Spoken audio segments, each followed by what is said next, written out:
बिस्मिल्लाहिर्रहमानिर्रहीम। अस्सलाम वालेकुम to all of the viewers. उम्मीद है आप सब खैरियत से होंगे। मैं आपका host Ibrahim Shabbir smart games academy की तरफ से एक बार फिर आपके खिदमत में हाजिर हूँ। और आज जो है वो हमारा एक नया सेशन हम लेके आए हैं, क्योंकि प्रीवियस कुछ सेशन से हम देख रहे हैं कि हम पॉजिटिविटी की बात कर, आज भी हम जो है वो पूरी पॉजिटिविटी के बाद बात करेंगे। तो आज का जो हमारे सेशन का टॉपिक है वो है पाथ टू पॉजिटिविटी, कि किस तरीके कौन सा रास्ता जो है वो आपको पॉजिटिविटी की तरफ ले जाएगा। तो इस पर हम मज़ीद आज बात करेंगे, और इस पर बात करने के लिए हमारे साथ आज एक ट्रेनर और टीचर मौजूद हैं जिनका नाम मिस दूरे नयाब है। आइए हम उनको वेलकम करते हैं और उनके बारे में जानने के बाद जो है वो इस सेशन को हम आगे बढ़ाते हैं। सो वेलकम मिस दूरे नयाब, कैसी हैं आप? अस्सलाम वालेकुम। जी मैं ठीक हूँ अल्हम्दुलिल्लाह। क्या हाल है मिस, आपकी खैरियत है? जी अल्हम्दुलिल्लाह। जी मिस, तो मैं चाहूँगा सबसे पहले तो हमारे व्यूअर्स को आप अपना छोटा सा तारुफ करवा दें। मेरा नाम जैसा कि आपको पहले से ही बता दिया गया है कि दुर्रे नायाब है। मैंने कायदे आवाम यूनिवर्सिटी ऑफ इंजीनियरिंग साइंसेज से बैचलर्स ऑफ इंजीनियरिंग की, बेसिकली मैं एक कंप्यूटर इंजीनियर हूँ और मैंने अपना टीचिंग कैरियर 2013 में स्टार्ट किया और तब से लेकर अब तक मैं 9 और मैट्रिक के स्टूडेंट्स को फिजिक्स और कंप्यूटर पढ़ाती हूँ। जैसे कि आपको ये टॉपिक मिस थोड़ा सा जो है वो आपको लाउड बोलना पड़ेगा, क्योंकि आपकी वॉइस जो है वो बहुत कम आ रही है हमारे व्यूअर्स तक। तो आपको थोड़ा सा जो है वो अपनी वॉइस को थोड़ा लाउड करना पड़ेगा। जी मिस, तो मिस ये आज का जो हमारा टॉपिक है पार्ट टू पॉजिटिविटी, तो इसमें आज सबसे पहले तो आप एक ओवरव्यू हमें दे दें कि आज हम इसका क्या सीखने वाले हैं। पाथ टू पॉजिटिविटी, सबसे पहले तो आप ये देखेंगे कि पॉजिटिविटी होती क्या है, पॉजिटिविटी की ओरिजिन क्या है, किस तरीके से वो आती है, इसका आपकी ज़िंदगी में पॉजिटिविटी और नेगेटिविटी का क्या इम्पैक्ट होता है, आपकी फिजिकल वेलबींग पे इसका क्या असर पड़ता है, आपकी मेंटल वेलबींग पे इसका क्या असर पड़ता है, इसके बारे में हम पढ़ेंगे। और उसके बाद इसके कुछ इफेक्ट्स पढ़ने के बाद हम कुछ तरीके ये देखेंगे कि किस तरीके से हम इनको ओवरकम कर सकते हैं, और अपने अगर हम नेगेटिविटी के पाथ पे चल रहे हैं या पॉजिटिविटी के पाथ पे चलते चलते हम नेगेटिविटी की तरफ जाने लगे तो उससे किस तरीके से हम जो है चेंज कर सकते हैं अपना पाथ। ठीक है मिस। ओके, तो मिस जी मिस बोलें। ठीक है जी, टॉपिक पे आने से पहले सबसे पहले जो आप अगर प्रेजेंटेशन शो कर दीजिए तो ज़्यादा बेहतर होगा। जी मिस, बिल्कुल मैं कर लूँगा।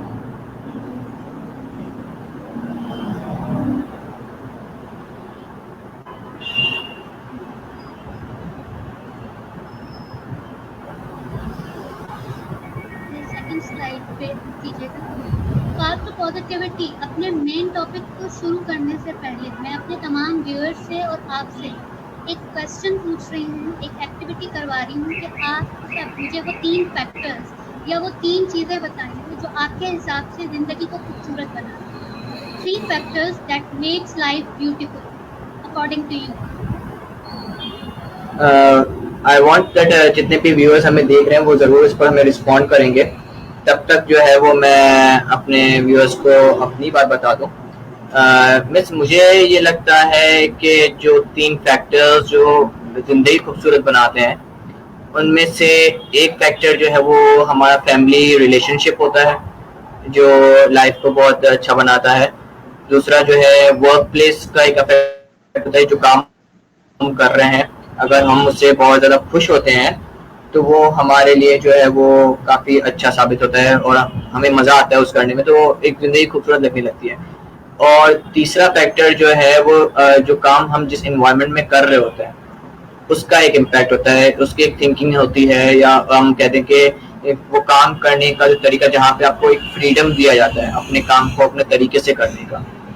तो क्योंकि बेसिकली अगर हम देखें तो हर कोई अपनी लाइफ में उस सक्सेस पर नहीं पहुंचा है कि वो अपने पसंद का काम कर सके। लेकिन जो भी काम वो कर रहा है अगर उसमें उसका फ्रीडम है कि वो अपनी तरफ से सोच सके, अपनी ख्यालात का इजहार कर सके, तो आई थिंक उसका वे टू पॉजिटिविटी होगा।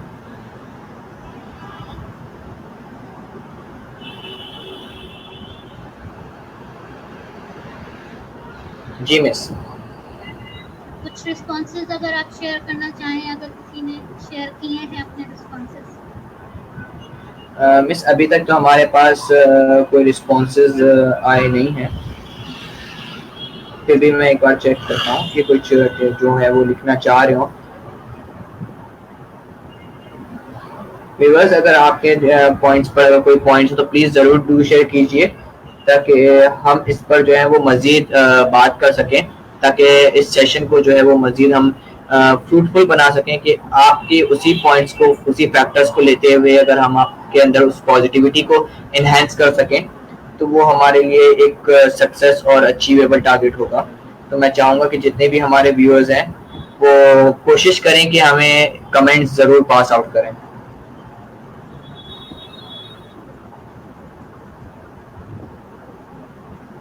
मिस आप भी ज़रा अपने लाइफ के कुछ 3 फैक्टर्स शेयर कर दीजिए, जब तक कि हमारे व्यूअर्स के कुछ कमेंट्स आते हैं तब तक आप हमें आपके फैक्टर्स को ज़रा शेयर कर दीजिए हमारे साथ।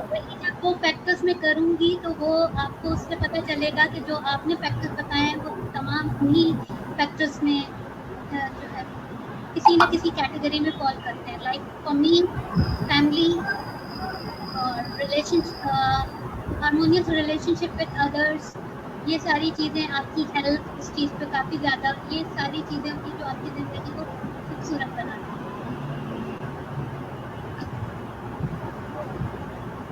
ओके, आई होप कि जितने भी व्यूअर्स होंगे वो हमें देख रहे होंगे। जी मिस हम कंटिन्यू करते हैं, फिर जो व्यूअर्स के जो हमारे पास अब आएंगे तो मज़ीद मैं आपके साथ शेयर करूँगा। अच्छा, जैसे अगर कोई और व्यूअर्स अगर अपने करेंगे भी बाद में भी, तो आप ये देखिएगा कि अगर किसी ने किया होगा वो तमाम के तमाम 3H पे ही कैटेगरी की किसी न किसी कैटेगरी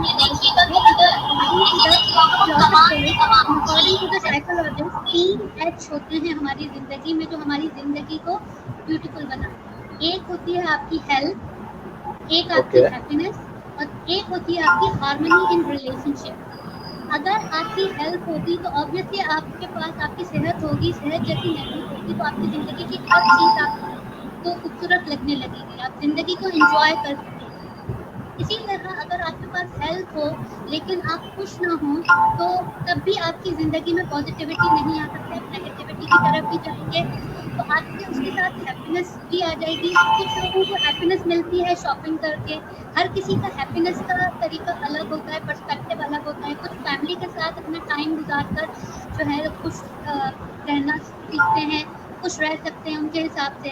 और कुछ ऐसे होते हैं जिनके अगर जो रिलेशनशिप उनकी जो है वो ज़्यादा मैटर करती है कि उनके आसपास के लोगों के साथ अगर खुशगवार ताल्लुकात होंगे, हार्मनी इन रिलेशनशिप होगी, तो ये तीनों फैक्टर्स आपकी अगर ज़िंदगी में होंगे तो वो आपकी ज़िंदगी को खूबसूरत बनाएंगे। इसमें बहुत सारी चीज़ें इन तीनों ही फैक्टर्स में इन्हीं किसी न किसी कैटेगरी में फॉल करेंगी। अब हर किसी का है डिफरेंट पर्सपेक्टिव इसमें होता है।